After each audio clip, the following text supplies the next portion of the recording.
Hey, she was saying Assalamu alaikum wa rahmatullahi ta'ala wa barakatuh. I think we thank Almighty Allah for let us see another year of Ramadan, and then He give us the strength, the heart, and the wealth to continue our charity work.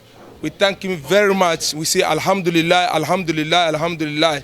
As you all know, our brother who is always escorting us to go and distribute the items, today is no more. So we are in his house to present some items to his wife and then the child.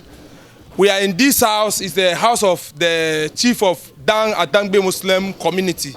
The chief is with us here. Very soon he also join us. So before he comes, we will start with prayer to our brother who has passed away.